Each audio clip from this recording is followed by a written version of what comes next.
Hi friends, welcome to the new chapter of Lit's diary.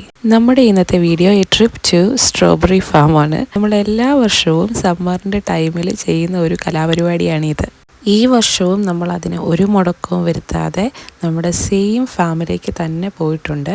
നമ്മൾ 2 വർഷം മുമ്പ് പോയ സെയിം ഫാം തന്നെയാണിത്. അതിൻ്റെ ഒരു വീഡിയോ ഞാൻ ഇട്ടിട്ടുമുണ്ട്. അതുകൊണ്ടാണ് ഞാൻ ഇതിൽ ഡീറ്റെയിൽ ആയിട്ടൊന്നും കാണിക്കുന്നില്ല. ഒരു ജസ്റ്റ് ചെറിയൊരു വോക്ക് അറൗണ്ട് ആയിട്ട് മാത്രമേ ഈ വീഡിയോയിൽ നമ്മൾ കാണിക്കുന്നുള്ളൂ കേട്ടോ.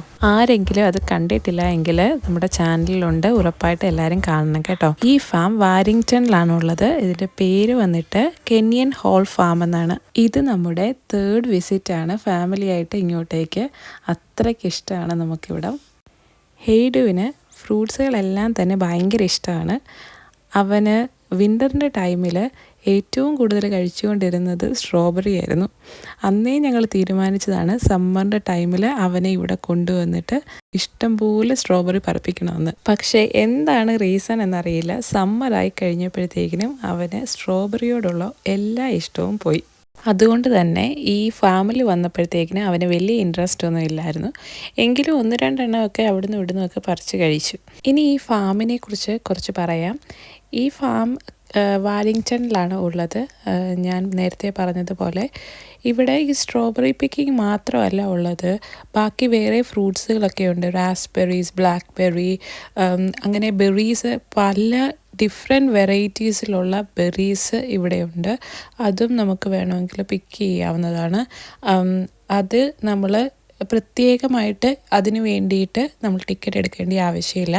ഇപ്പോൾ സ്ട്രോബെറി പിക്കിങ്ങിന് വരികയാണെങ്കിൽ തന്നെ നമുക്ക് അവരോട് ചോദിച്ചിട്ട് ബാസ്ക്കറ്റ് വാങ്ങി അത് പറിച്ചെടുത്ത് നമുക്ക് ഇവിടെ കൊണ്ടുവന്ന് തൂക്കി വാങ്ങാവുന്നതാണ്. അതുപോലെ തന്നെ ഉള്ളതാണ് ഈ കാണുന്നത്, കണ്ടോ, ഇത് ഗോതമ്പാണ്. നല്ല ഒരു വാസ്റ്റ് ഏരിയ തന്നെ ഗോതമ്പ് പാടമായിട്ട് ഉണ്ട്. അതും നമുക്ക് കാണാവുന്ന. സീസണലായിട്ടുള്ള എല്ലാ ഫ്രൂട്ട്സും വെജിറ്റബിൾസും ഇവിടെ അവൈലബിൾ ആണ്. നമുക്ക് അത് ഓൺലൈനായിട്ട് ടിക്കറ്റ് എടുത്തിട്ട് ഇവിടെ വന്ന് പിക്ക് ചെയ്യാവുന്നതാണ്.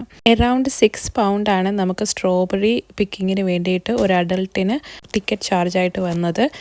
കിഡ്സിന് ബിലോ 2 ഇയേഴ്സ് ഫ്രീ ആണ്. അപ്പോൾ ഹെയ്ഡുവിന് ഫ്രീ ആയിരുന്നു. അതുപോലെ തന്നെ അതിനോട് അറ്റാച്ച്ഡ് ആയിട്ടുള്ള ഒരു പ്ലേ ഏരിയയാണ് നിങ്ങളിപ്പോൾ കണ്ടുകൊണ്ടിരിക്കുന്നത്.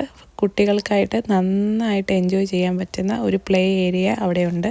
ജൂലൈ ഓഗസ്റ്റ് സമയത്താണ് സാധാരണയായിട്ട് സ്ട്രോബെറി പിക്കിങ്ങിന് വേണ്ടിയിട്ട് ടിക്കറ്റ് ഓപ്പൺ ആവുന്നത്. അതോടൊപ്പം തന്നെ നമുക്ക് എല്ലാ തരത്തിലുള്ള ബെറീസും ആ സമയത്ത് തന്നെ പിക്ക് ചെയ്യാവുന്നതാണ്. സെപ്റ്റംബർ ഒക്ടോബർ ടൈമിൽ അവർ സ്ട്രോബെറി ഫാംസ് ക്ലോസ് ചെയ്തിട്ട് സൺഫ്ലവർ ആണ് ഓപ്പൺ ആക്കുന്നത്. ഒക്ടോബറിൽ ഹാലോവീൻ ഉള്ളതുകൊണ്ട് പംകിൻ പിക്കിങ്ങും ഇവിടെ അവൈലബിൾ ആണ്.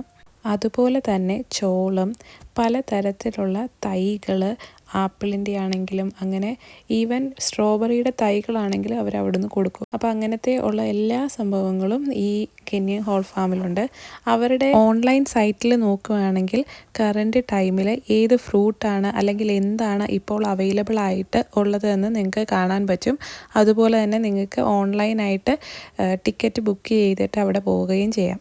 ഫാമിലി ആയിട്ട് ഒരു ഡേ ഔട്ട് പ്ലാൻ ചെയ്യുന്നുണ്ടെങ്കിൽ ഈ പ്ലേസ് ഒരു പെർഫെക്റ്റ് സ്പോട്ടായിട്ട് ഞാൻ റെക്കമെൻഡ് ചെയ്യും. അതുപോലെ തന്നെ കുട്ടികൾക്ക് എൻജോയ് ചെയ്യാനായിട്ട് ഒരു ബെസ്റ്റ് പ്ലേസ് തന്നെയാണിത്. നിങ്ങൾക്ക് ഈ വീഡിയോ ഇഷ്ടമായെങ്കിൽ ചാനൽ സബ്സ്ക്രൈബ് ചെയ്യാൻ മറക്കല്ലേ. Thanks for watching.